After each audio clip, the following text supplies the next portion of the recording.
paciente chegou no seu pronto-socorro vomitando sangue. E agora, plantoneiro, como é que você trata com segurança uma hemorragia digestiva alta lá no pronto-socorro? Quer saber? Vem comigo!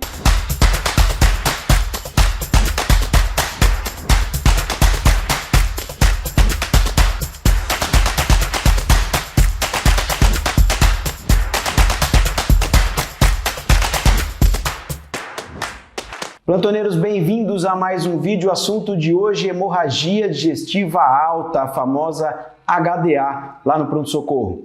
Antes de começar o assunto, aqueles dois recados que eu sempre faço. Primeiro, sempre cheque a rotina do seu serviço. E a segunda, nunca deixe de falar com um especialista. Se julgar necessário ou tiver dúvida, aqui com certeza você vai falar com o seu colega cirurgião. Vamos lá para o assunto do vídeo. HDAs, as hemorragias digestivas altas.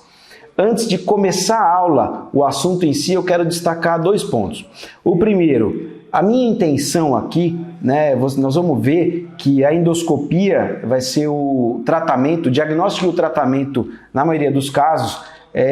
Portanto, a nossa intenção ali no pronto-socorro é basicamente estabilizar o paciente e encaminhar esse paciente para a internação para que ele faça, por fim, a endoscopia, que pode ter o fim terapêutico ou apenas diagnóstico, tá? Então, o tratamento em si não me interessa muito se é varicosa, se não é varicosa. Eu estou pensando em manter esse paciente estável e que você pense nas causas e nos diagnósticos diferenciais, tá? A outra coisa, você vai falar com o especialista no caso de uma HDA. Impossível que você não faça pelo menos o contato para comunicar e discutir o caso com a cirurgia. Oi, quais são as causas mais comuns de HDA? As úlceras duodenais e gástricas, as varizes esofágicas e as lesões de malorivais.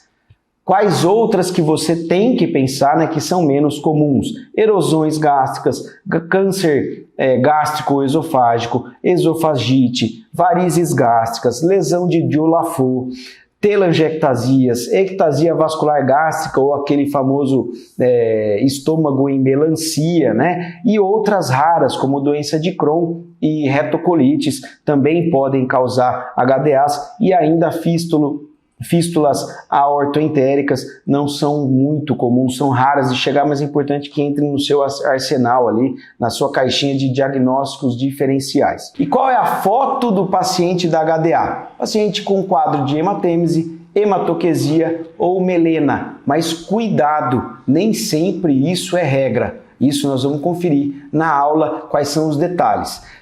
Por que eu estou falando disso? Porque nem sempre o paciente lê o livro, nem sempre o quadro é esse. Em até 10% as hematoquesias são HDA e não HDB, não hemorragia digestiva baixa. Nem sempre o paciente que apresenta quadro de melena tem uma hemorragia alta lá acima do ângulo de Treitz. Mas, na maioria dos casos, o paciente vai apresentar esse quadro aqui que eu disse, de hematêmese, melena ou hematoquesia, tá? Diferenciar hematoquesia da enterorragia. A hematoquesia, ela é o sangramento, sangue vivo, o sangue que sai direto ali do reto. E a enterorragia, o sangue está misturado com fezes. Isso é importante a gente diferenciar.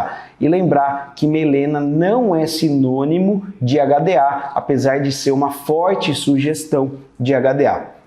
O que você não pode não saber nas hemorragias digestivas altas? Primeiro de tudo, na anamnese eu vou ter que ter muito cuidado e checar se há uma recorrência. Se o paciente já apresentou quadros de HDA anteriores, esse é um paciente que tem um potencial de gravidade maior, tá? História medicamentosa, a clássica, O senhor tem tomado, a senhora tem tomado anti-inflamatório nessa última semana, nos últimos dias? Ah, sim, doutor, tô com uma dor aqui no ombro e eu tô tomando anti-inflamatório todo dia. Há quanto tempo? Há uma semana. Ou ainda, paciente idoso, tem aquela dor crônica, uma artrose, por exemplo, e tá tomando só um nimesulide por dia. Faz quanto tempo? Faz 3 meses que eu tomo.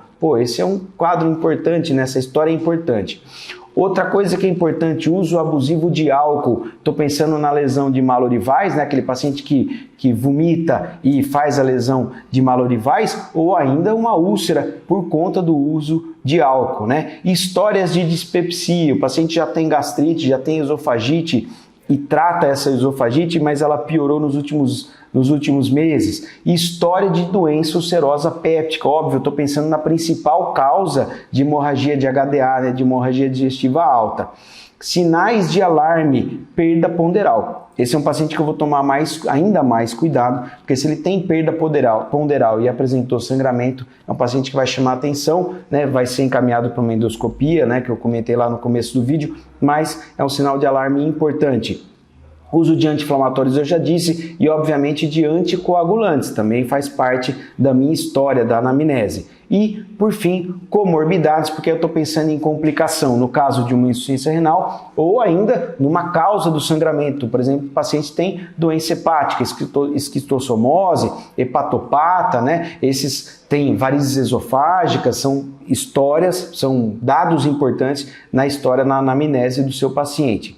E no exame físico da HDA, o que é importantíssimo? O toque retal é obrigatório. Eu vou avaliar a presença de sangue em dentro de luva e o aspecto desse sangue, se ele tem aspecto coagulado ou se é um sangue vivo.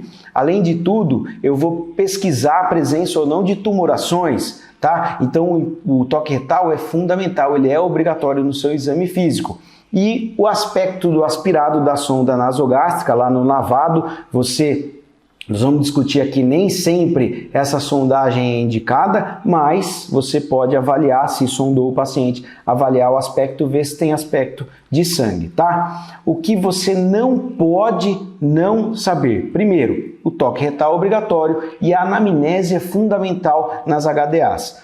A endoscopia vai ser realizada, ela deve ser realizada em até 24 horas. Essa é a regra, tá? Mas muitas vezes você não tem esse serviço disponível lá, né, no seu pronto-socorro, no seu hospital. Ela é o tratamento, ela vai servir como diagnóstico e muitas vezes como a terapêutica, né? O nosso papel, que eu comentei lá no começo do vídeo, é manter a estabilidade do paciente. E quais exames solicitar, nós vamos ver ali na frente, né? Mas eu tenho que pensar, será que esse sangramento, essa HDA, é de origem varicosa, é um hepatopata, um cirrótico? Tenho endoscopia disponível?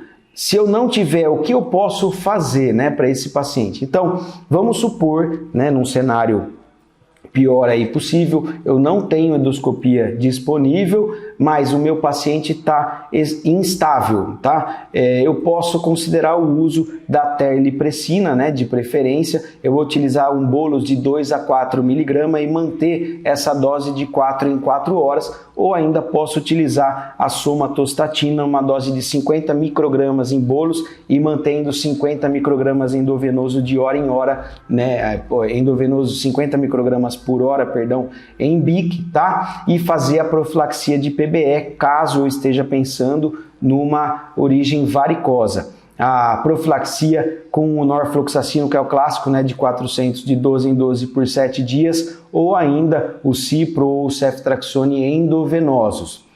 Ah não, meu paciente está estável, né? Esse paciente chegou lá no pronto-socorro, eu já preservei via aérea, verifiquei via aérea, está pérvia, está preservada, ele consegue manter via aérea, não está mais vomitando tanto, mantive a estabilidade, que é a minha ideia no pronto-socorro, mas o paciente tem ali uma suspeita de hematêmese, suspeita de melena, perdão, ou chegou com quadro de hematêmese. O que eu tenho que pesquisar? Aquilo que eu falei, história prévia de HDA, história de úlcera, dor epigástrica clássica, né? Uso de anti-inflamatórios ou anticoagulantes e se tem presença de sangramento nas fezes. Fiz o toque retal para avaliar justamente isso, tá? Vamos dividir a abordagem do paciente lá no pronto-socorro da HDA em instável e estável. Pensando no instável, que é o que mais dá medo, que mais assusta a gente, né? Paciente instável pode instabilizar, está instabilizando. Eu vou pensar em sala de emergência. Sala de emergência ganha eletro e destro automaticamente. Vou fazer o MOV, monitor, oxigênio, 2 acessos venosos calibrosos de qualidade e de eletro, destro e exames. Nós vamos discutir quais são os exames.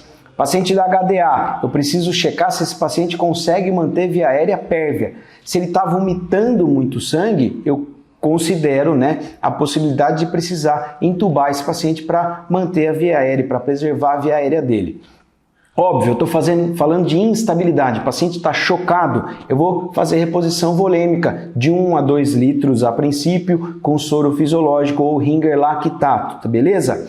Transfusão, apenas para manter hemoglobina acima de 7, tá? Aí você vai considerar a transfusão sanguínea. Lembrando de fazer tipagem sanguínea antes desse paciente, obviamente, né? E vamos coletar exames básicos. Um hemograma para fazer o controle do HB e do HT, controle de plaquetas, função renal, função hepática e um coagulograma. Isso é o básico, além do eletro e do destro que você já coletou ali na hora. Eu suspeito de varizes esofágicas, eu posso considerar a terlipressina, né? Esse paciente não vai para endoscopia antes de você estabilizar, então para estabilizar você pode utilizar a terlipressina naquela dose de 2 a 4 mg que eu falei, em bolos e mantendo depois de 4 em 4 horas. Estabilizou o paciente? Agora ele está estabilizado, eu vou encaminhar para endoscopia se ela estiver disponível no meu serviço.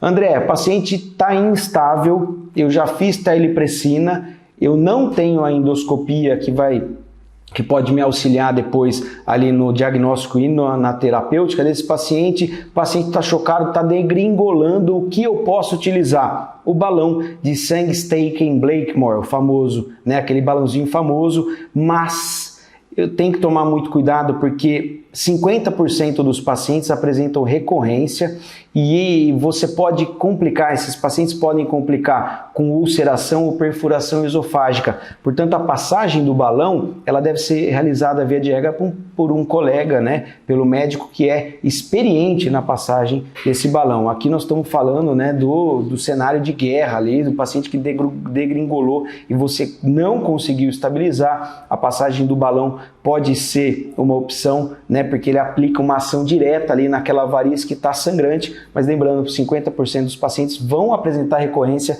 na retirada do balão, beleza? O importante é manter a estabilidade do paciente, tá? Agora eu estou falando do paciente estável, muito mais fácil, né? O paciente também fiz o MOV, né? Coletei os exames, mas ele já está estável. Então eu posso fazer uma dose de ataque de inibidor de bomba de prótons de 80 mg, né? 2 ampolas ali de 40 mg de ataque, posso fazer em bolos, e aí mantenho a hidratação conforme a necessidade e os sintomáticos, faço um Nausedron, faço um antiemético para que ele não vomite mais e fiz o inibidor de bomba de prótons para diminuir a causa do sangramento. Solicitei exames e agora esse paciente que está estável eu vou internar para fazer a endoscopia. Portanto, aquilo que eu falei no começo do vídeo, você vai fazer contato com o cirurgião ou com o endoscopista, porque esse paciente vai terminar fazendo a endoscopia. Esse é o fim, né, do tratamento ali, é o fim do pronto-socorro. Nós somos a ponte entre o pronto-socorro e a especialidade,